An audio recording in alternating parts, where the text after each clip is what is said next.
तो समय काफ़ी कम है आपके पास और आशा करता हूँ आपने अच्छे से सिलेबस वगैरह कवर कर लिया होगा। अब नया कुछ पढ़ने की कोशिश ना कीजिएगा। 1 या 2 दिन जो भी आपके पास हैं, आप रिवाइज़ करिएगा, जो भी नोट्स आपने बनाए हैं उन्हें देखिएगा या फिर जो भी पीडीएफ फाइल्स आपके पास पड़ी हुई हैं क्वेश्चंस वगैरह की, उन्हें देखिएगा और सेल्फ टेस्ट ज़रूर करते रहो, जैसा कि मैं आपको बताता हूँ हर वीडियो में। और कोई भी डाउट्स, क्वेरीज, क्वेश्चंस हों तो व्हाट्सएप जरूर करना। पहला क्वेश्चन है आज के इस वीडियो का, जैन धर्म का मुख्य लक्षण डैश के प्रति नियमिष्ठ है। The chief feature of Jainism is scrupulous to. तो दोस्तों, अगर जैनिज्म की हम बात करें तो इसमें टोटली अहिंसा के ऊपर बल दिया जाता है। तो यही दोस्तों चीफ फीचर है जैनिज्म का, जो कि स्क्रूपलस है, अहिंसा यानी कि नॉन वायलेंस। उसके बाद दोस्तों नेक्स्ट है, अच्छा पहले तो कमेंट करके जरा ये बताओ कि कलिंग युद्ध किस ईयर में हुआ था। यह भी क्वेश्चन काफ़ी बार आ चुका है और कलिंग इस समय दोस्तों उड़ीसा में है, तो ये भी क्वेश्चन आ चुका है, याद रखना। बाकी अशोका के बारे में आपको पता ही होगा, ज़्यादा कुछ बताऊंगा नहीं क्योंकि एक पार्टिकुलर टॉपिक अशोका से संबंधित बनता है। कलिंग युद्ध का विवरण हमें प्राप्त होता है, तो कहाँ से प्राप्त होता है, कौन से शिलालेखों में ये हमें वर्णन देखने को मिलता है कलिंग युद्ध का। तो इसका बिल्कुल सही आंसर है रोक एडिक्ट 13। शिलालेख 13 से हमें कलिंग युद्ध के बारे में वर्णन मिलता है कि किसके किसके बीच में ये युद्ध हुआ था, किस ईयर युद्ध हुआ था, उसके बाद अशोका ने क्या नीति अपनाई थी एंड सो ऑन। उसके बाद नेक्स्ट क्वेश्चन, कौटिल्य या फिर चाणक्य, इनका दूसरा नाम पूछा जाता है बार बार, तो आप सभी को काफ़ी आसानी से पता होगा इनका नाम क्या है। तो विष्णुगुप्त, यानी कि बी इज राइट आंसर। और इन्होंने लिखा है दोस्तों अर्थशास्त्र। तो क्वेश्चन ये भी बनता है कि अर्थशास्त्र का लेखक कौन है। तो कौटिल्य भी हो सकता है ऑप्शंस में, चाणक्य भी हो सकता है, विष्णुगुप्त भी हो सकता है। तो आप अपने हिसाब से देख लेना ऑप्शंस को।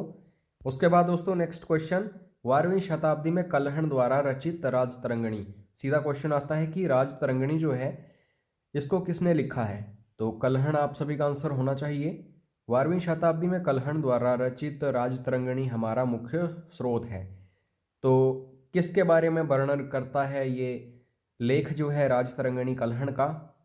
बिल्कुल सही आंसर है मध्यकालीन कश्मीर का इतिहास जो है उसके बारे में हमें पूरी जानकारी मिलती है किसमें, राजतरंगिणी में। कहीं कहीं हिमाचल के बारे में भी वर्णन है इसका, तो इसलिए इंपॉर्टेंट है, इसलिए बार बार एग्जाम्स में आती है ये बुक। नेक्स्ट क्वेश्चन दोस्तों, मराठा साम्राज्य जो है इसको जरूर पढ़ लेना, यहाँ से बहुत सारे क्वेश्चंस आते हैं। शिवाजी द्वारा अभिग्रहित पहला किला कौन सा था। तो आप सभी को पता होगा कि औरंगजेब के समय में मुगलों से काफ़ी संघर्ष किया था मराठों ने, और शिवाजी जिन्होंने मराठा साम्राज्य की स्थापना की थी, इनसे रिलेटेड काफ़ी सारे क्वेश्चंस बनते हैं। तो पहला जो किला इन्होंने अभिग्रहित किया था, कैप्चर किया था, वो था तोरना का किला। तो इसका सी ऑप्शन बिल्कुल सही है। उसके बाद 1684 ईस्वी में ब्रिटिश ईस्ट इंडिया कंपनी ने प्रिंटिंग प्रेस स्थापित की। तो इसको भी हम काफ़ी डिस्कस कर चुके हैं। तो इसका बिल्कुल सही आंसर जो होगा वो बॉम्बे होगा। और अगर प्रिंटिंग प्रेस की बात करें तो कौन लेके आया था भारत में, तो पोर्तुगीज लेके आए थे, पुर्तगाली लेके आए थे। क्वेश्चन ये भी बनता है। और बाकी पहला अखबार कौन सा है, बंगाल गजट, ये सारी चीज़ें मैं बता चुका हूँ, तो बार बार रिपीट करने की ज़रूरत नहीं है। अब यहाँ पे दोस्तों इंडियन नेशनल कांग्रेस भी एक पर्टिकुलर टॉपिक है जो मोस्ट इंपॉर्टेंट है किसी भी एग्जाम के लिए। तो पहला सेशन कहाँ पे हुआ था, बॉम्बे में।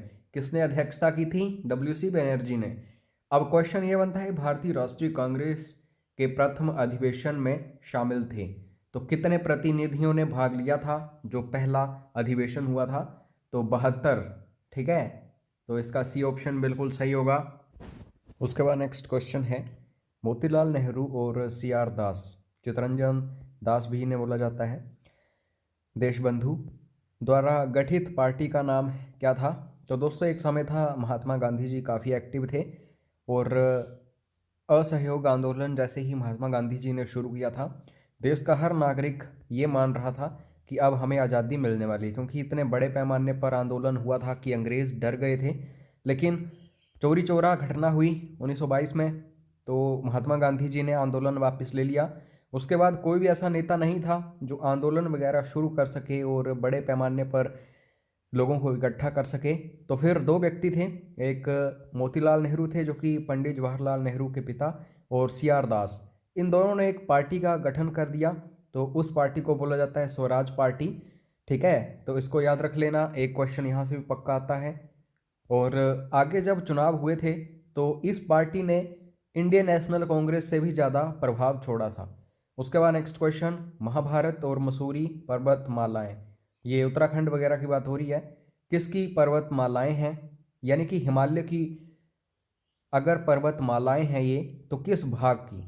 तो अरावली और सह्याद्री तो ऐसे ही रिमूव हो गए ऑप्शंस, क्योंकि ये हिमालय का हिस्सा है। तो लघु हिमालय और शिवालिक हिमालय, याद रखना हिमाचल प्रदेश का ज़्यादातर या फिर मैक्सिमम हिस्सा जो है ये लघु हिमालय में ही है। तो इसका बिल्कुल सही आंसर होगा मसूरी और महाभारत रेंजेस जो हैं ये लेसर हिमालय यानी कि लघु हिमालय में ही पड़ती हैं। तो इसका ये ऑप्शन बिल्कुल सही है। हिमालय के बारे में जरूर पढ़ लेना, एक क्वेश्चन यहाँ से भी पक्का होता है।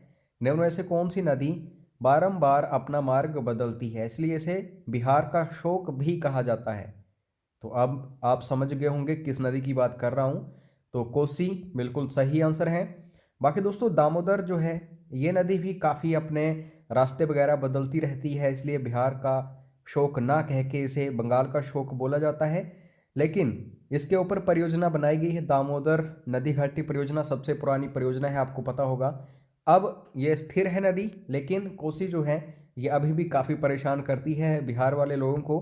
जब दोस्तों बरसात के दिनों में या फिर इस समय में लोग बाहर सोते हैं तो सुबह उठते हैं तो उनकी जो चारपाई होती है उसके नीचे पानी बह रहा होता है, तो आप अंदाज़ा लगा सकते हैं इसका। और बाकी गोदावरी जो है इसे दक्षिणी गंगा बोला जाता है। ठीक है, और बाकी कृष्णा के बारे में इतना ज़्यादा इंपॉर्टेंट क्वेश्चंस नहीं बनते हैं। साल के सर्वाधिक निक्षेप इसके वनों में पाए जाते हैं। तो साल यहाँ पे आप ईयर मत सोचना, साल एक वृक्ष होता है। तो ये वृक्ष सबसे ज़्यादा कहाँ पे पाया जाता है, किस हिस्से में भारत के, आपको पता होना चाहिए। जो टिम्बर्स होते हैं, फर्नीचर वगैरह जो भी होता है, घरों में जो दरवाजे लगते हैं, काफ़ी यूज़ होता है इसका साल का। तो साल के सर्वाधिक निक्षेप जो हैं, या फिर मैं बात करूं लार्जेस्ट रिजर्व ऑफ साल, ये दोस्तों किन जंगलों में हमें देखने को मिलते हैं? ईस्टर्न पेनिनसुला यानी कि पूर्वी प्रायद्वीपीय, पूर्वी हिस्सा जो है नीचे वाला भारत जो है वहाँ पे काफ़ी ज़्यादा ये चीज़ें हमें देखने को मिलती हैं, ये पेड़ वगैरह साल के। और बाकी अरावली सबसे पुरानी पर्वत श्रृंखला है, किसकी? भारत की या फिर पूरे वर्ल्ड की। उसके बाद दोस्तों अगर मैं दून घाटी की बात करूं तो जो लेसर हिमालय होता है और जो शिवालिक होता है उनके बीच में ये घाटियां बनती हैं। और नीलगिरी पहाड़ियों की बात करूं तो ये है वेस्टर्न घाट्स और ये हैं ईस्टर्न घाट्स। तो ये जो घाट्स हैं यहाँ पे मिलते हैं नीलगिरी पहाड़ियों में ही मिलते हैं, नीलगिरी हिल्स में। और डोडा बेटा यहाँ की सबसे ऊंची चोटी है, तो ये भी याद रखना। उसके बाद नेक्स्ट क्वेश्चन, भारत का सर्वाधिक क्विनेन उत्पादक राज्य है, largest quinine producing state of India is. तो ये दोस्तों तमिलनाडु है। और क्विनेन जो है ये बेसिकली जो मलेरिया के लिए मेडिसिन होती है उसमें काफ़ी यूज़ होता है इसका, तो ये याद रखना। उसके बाद नेक्स्ट क्वेश्चन, जनजाति सलाहकारी परिषद, जितने भी ऐसे ज़िले हैं जिनको जनजाति घोषित किया गया है वहाँ पे ये परिषद हमें देखने को मिलती है। जैसे किन्नौर चले जाओ, चंबा चले जाओ, यहाँ पे भी आपको मिल जाएंगी ये परिषदें। जनजातीय सलाहकारी परिषद में सदस्यों की अधिकतम संख्या कितनी होती है? इसमें जो भी एमएलए होगा वहाँ का वो भी हिस्सा होगा इस परिषद का, और जो भी वहाँ का एसडीएम डीएम वगैरह होंगे वो भी। तो ज़्यादा से ज़्यादा इसमें 20 सदस्य होते हैं, तो इसका ऑप्शन। और उसके बाद यहाँ पे बात हो रही है चीफ इलेक्शन कमिश्नर की। तो जितनी बार भी इलेक्शंस होते हैं इसका काफ़ी बड़ा रोल होता है जो भी सीईसी होता है। तो क्वेश्चन है कि भारत का मुख्य चुनाव आयुक्त कितनी अवधि के लिए पद धारण करता है? तो कैग की तरह ही इसका भी हिसाब होता है सारा, 6 साल लगा लो या फिर 65 वर्ष, जो भी पहले आ गया इसको इस्तीफा देना पड़ता है। ठीक है, और बाकी मैं बात करूं इसकी नियुक्ति की तो एक ही व्यक्ति है जो ज़्यादातर नियुक्तियां करता है, जो भारत का राष्ट्रपति है। ठीक है, उसके बाद नेक्स्ट क्वेश्चन है, निम्न में से कौन सा संघ लोक सेवा आयोग से संबंध नहीं है। तो यूपीएससी जो है दोस्तों, उसका काम क्या क्या होता है याद रखना। अगर कोई भर्ती वगैरह करवानी है तो वो भी हो जाता है, और अगर कुछ भी प्रॉब्लम आए कहीं भी, जो सिविल सर्वेंट्स होते हैं, तो उस मामले में भी यूपीएससी काम कर सकता है। और अगर उनकी पदोन्नति करनी है, प्रमोशन वगैरह करनी है, तो भी यूपीएससी जो है इसी के ऊपर दारोमदार रहता है। लेकिन अगर हम सेवाओं का वर्गीकरण की बात करें, क्लासिफिकेशन की बात करें, तो ये सरकार के हाथ में होता है सब कुछ। तो डज नॉट यहाँ पे लिखा गया है, तो obviously B is right answer, सेवाओं का वर्गीकरण या क्लासिफिकेशन ऑफ सर्विसेज। बाकी रिक्रूटमेंट हो गई, डिसिप्लिनरी मैटर्स हो गए, प्रमोशन हो गई, सब कुछ यूपीएससी के हाथ में ही होता है। और यूपीएससी जो है दोस्तों, ये एक कॉन्स्टिट्यूशनल बॉडी है। अगर मैं बात करूं किस आर्टिकल या फिर किस भाग में इसका वर्णन देखने को मिलता है, तो भाग 14 है, ठीक है। और कमेंट करके फटाफट बताओ कि किस आर्टिकल में यूपीएससी का वर्णन हमें देखने को मिलता है, क्योंकि क्वेश्चन काफ़ी बार पूछा जा चुका है ये भी।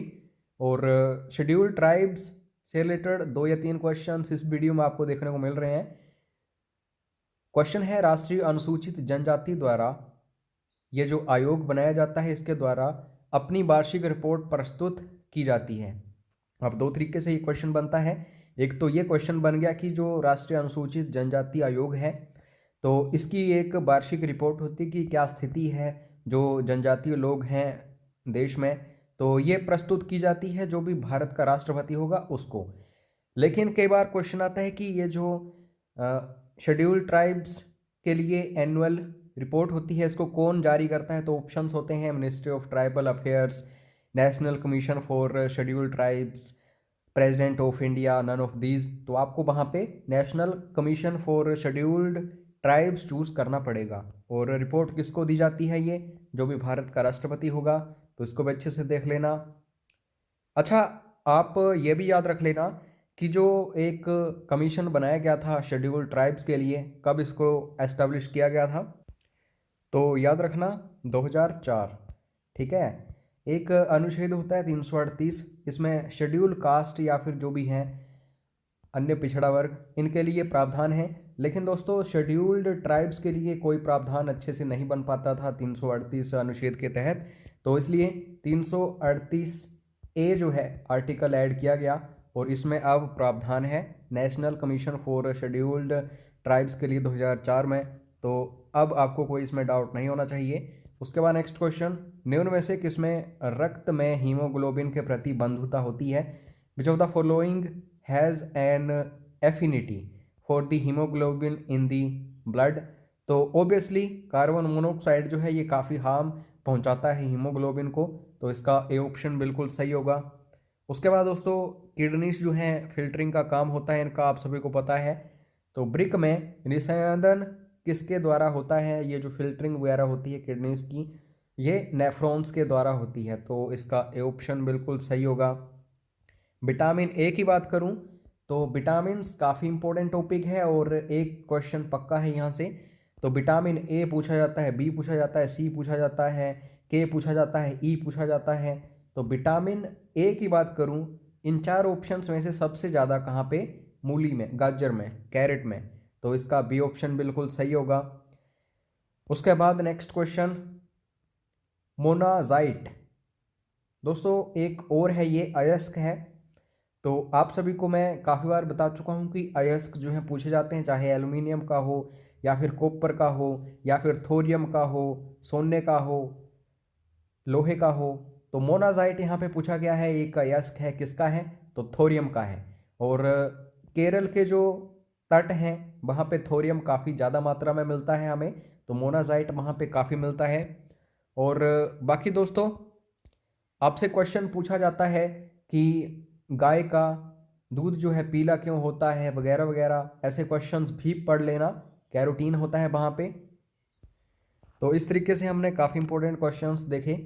बाकी आप अच्छे से तैयारी करते रहो, अभी भी काफ़ी समय है। अगर आपने रिवाइज नहीं किया है कुछ भी, तो 1 या 2 दिनों में आप अच्छे से रिवाइज कर सकते हैं। बाकी कोई प्रॉब्लम आ रही हो तो व्हाट्सएप ज़रूर कर लेना। जय हिंद, जय हिमाचल।